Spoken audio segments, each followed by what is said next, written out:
The metallic scent of smoke threaded down the darkened hallway, rousing tenants from evening routines as wary eyes scanned for the source. When the billowing black clouds were traced to an apartment, unease swelled to alarm.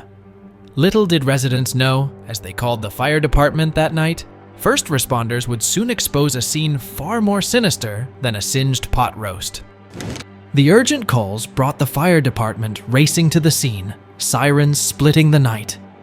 Bursting into the entryway, the firefighters stumbled upon a scene from hell. The source of the smoke became clear instantly. A smoldering mattress in the bedroom, flames chewing at the bedspread. But it was the sight below that would haunt those men for years after. A woman lay down on the floor, the hilt of a butcher knife jutting grotesquely from her chest. The name, Teresita Basa, dominated Chicago airwaves. Teresita Basa lived a quiet but meaningful life. As a respiratory therapist at Edgewater Hospital in Chicago, she found joy and purpose in helping others breathe a little easier. Though reserved in temperament, Teresita connected with patients through small acts of kindness. A gentle smile here, a reassuring hand squeezed there. Her presence brought comfort. That soothing presence was ripped away on February 21st, 1977, when Teresita became the victim of a brutal murder. The heinous crime shocked Chicago and captured headlines, not only for its violence, but for its seemingly impenetrable mystery. Who could have committed such a horrific crime against this well-liked respiratory therapist who had dedicated her career to saving lives? Police probed urgently for answers, but found maddeningly few clues left behind in the sordid crime scene. With her stolen jewelry and the apparent attempt to ignite an inferno to conceal evidence, investigators speculated some type of botched burglary or home invasion gone wrong. The murderer had been clever, hiding their tracks and identity effectively. However, those closest to the victim staunchly disputed this early theory. Teresita's quiet, modest life simply held no known ties to Chicago's rougher underbelly or criminal element. Yet as the days continued crawling by without progress, local authorities proved utterly powerless, no closer to identifying any suspects. Increasingly, it seemed that her clever, sociopathic killer had succeeded in hiding their own tracks and identity far too effectively. Escape from justice now appeared inevitable, if not already fully complete. Desperate weeks slipped into resigned months of stillness, until a fateful turn of events abruptly shattered the status quo once more. Shockingly, gears of righteous justice soon grinded back to life, setting a killer's downfall in motion with all the fury of a gathering storm. But this fresh hope sprang not from the increasingly stumped police force, as many anticipated. Rather, this new chapter of supernatural second chances emerged through the last figure anyone would expect. A meek, withdrawn young woman who had known Teresita only as a passing hospital co-worker. Timid medical technologist Remy Chua worked down the hall from the respiratory ward, floating between labs and wards, keeping politely to herself. She and Teresita had merely been acquaintances, nodding in passing. No one expected the quiet young woman would soon become key to unlocking dark secrets from the grave. In the aftermath of the murder, Remy's placid world began fracturing. Violent nightmares jolted her awake nearly every night. Remy saw Teresita's death play out in vivid detail. The struggle, the knife slashing flesh.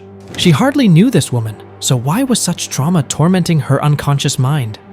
The first signs came through Remy's dreams. Images of Teresita and a shadowy killer flashed violently, jolting Remy awake breathless.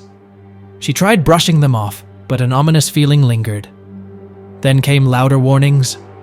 One day, Remy begins speaking in a voice that is not her own. The voice speaking through Remy identifies herself as Teresita Basa.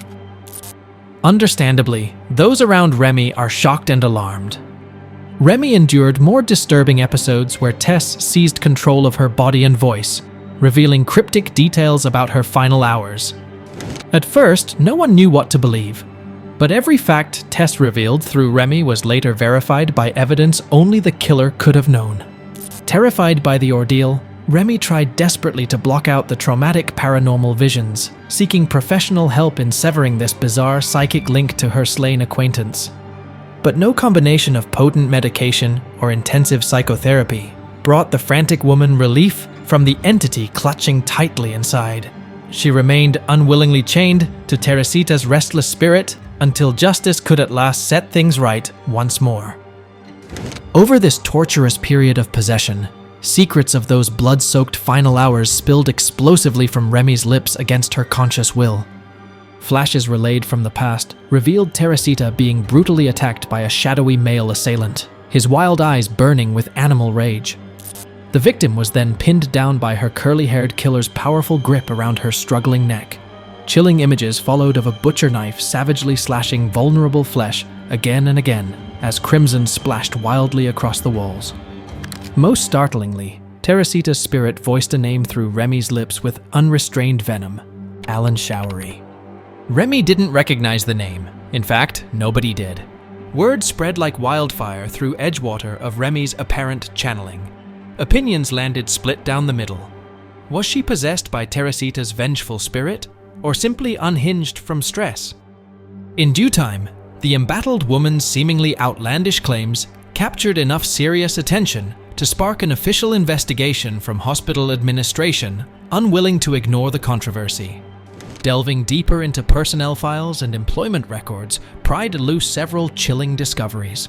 For one, Alan Showery himself was no imaginary phantom, as cynics jeered. In fact, surveillance footage clearly placed the large, broad-shouldered man with unusually curly hair right outside the respiratory ward the very night of Teresita's savage demise. Even more incriminating, personnel records showed this Alan Showery had recently worked security detail inside Edgewater Hospital, up until being abruptly terminated for unspecified reasons. The dates aligned this dismissal to have occurred just days prior to Teresita meeting her grisly end down the hall, after years avoiding conflict with authority. The timeline of events implicated by these bombshell findings was too compelling to simply dismiss any longer. Begrudgingly won over to take action at last, homicide detectives paid a surprise visit to the intimidating former guard Alan Showery for intense questioning. The stone-faced suspect remained coolly dismissive, with smug confidence at first, casually denying any relationship with the victim or knowledge of her shocking fate. But the arrogant Showery's impenetrable facade began showing early hairline fractures once Remy Chua's name entered the interrogation room. Detectives recounted the young technologist's vivid paranormal testimony, allegedly channeled directly from the slain therapist's restless spirit, including many explicit crime details far too dark and depraved for any innocent party to possess. They watched closely for subtle cracks forming in Showery's military-grade composure armor. And soon enough, the investigators were rewarded handsomely. With the mounting case against him laid bare trafficking in strange rumors from beyond the here and now, the intimidating suspect's passive contempt dramatically shifted to transparent panic, then volcanic rage in a spectacle no seasoned detective would soon forget. Beneath the surface, still waters now churned a Category 5 hurricane of guilt and despair, threatening violent landfall. With all pretenses of innocence slipping from his grasping hands at last, Showery proceeded to spectacularly devolve into a vile tantrum, spewing lethal verbal venom in all directions. Then finally, the broken murderer unleashed explicit confessions to his unconscionable violence, confirming the investigators' firm suspicions, word for violent word. Yes, he knew Remy from passing hospital halls. Yes, he recalled being near the respiratory ward that night. And yes, rage over his termination drove him to exploit Teresita's apartment, stabbing her in a frenzy before attempting to obscure the evidence with fire and stealing her jewelry to make it look like a robbery gone horribly wrong. He crumpled, confessing it all in relentless detail. In his mind devolving to primal madness, Showery had convinced himself seeking disproportionate revenge was a justified retaliation after hospital administrators by suddenly terminating his post days before without cause, or at least no cause withstandable to his profoundly fragile ego and perceived reputation as alpha protector of Edgewater's vulnerable flock. In the vulnerable killer's warped perception, this complete stranger's very existence now somehow threatened his necessary personal delusion of holding an important stake in local affairs, while he secretly drowned powerlessly in embittered self-pity. For a fleeting handful of nights thereafter, Edgewater's barred gates and fluid river bounding campus flawlessly locked the darkest secrets deep inside again. But then, contrary to all reason from worlds seen and unseen alike, fate demanded a reckoning on destiny's schedule rather than depraved man's. In the end, justice was served swiftly. Remy Chua's guided investigation led police right to his doorstep. Co-workers still debate exactly what transpired in those chilling days. Had Remy truly channeled Teresita's voice from beyond? Or could trauma and stress manifest physical symptoms appearing supernatural? Notions run the gamut, pitting dueling factions against each other. Cynical skeptics armed with hard science argue no evidence exists for paranormal activity of any sort interfering in cold material reality. They fiercely promote psychology theory instead, blaming the highly suggestible Remy's violent hallucinations on immense stresses accumulated witnessing co-worker tragedy, then internalized subconsciously. True mind over matter, only in afflicting rather than empowering fashion. In the opposing corner, passionate believer camps stand proudly allied behind alternative spiritual philosophies and psychic phenomena, utterly convinced of ghosts, spirits, channeling, and myriad ways for the dearly departed to breach the veil in unfinished business with the living. To these faithful clinging to otherworldly certainty, Remy Chua served as the perfect empty vessel, catalyzing justice by divine fate. No coincidence or simply trauma-induced breaks from reality feature in their cosmology of mystical convergence. Yet across knowledge and belief spectrums, all sides staunchly uphold one core undeniable truth held self-evident since the ghastly crime a generation ago. Evil did walk inside Edgewater Hospital under camouflage of authority.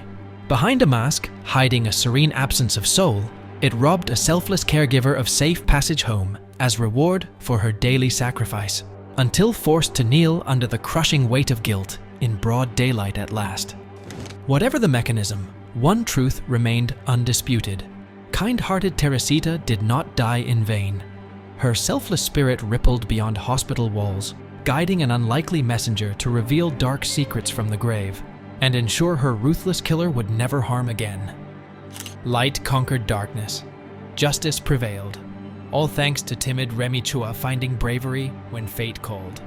And gentle Teresita Basa, who devoted her life to saving others, saved one last life with her dying breath, her own.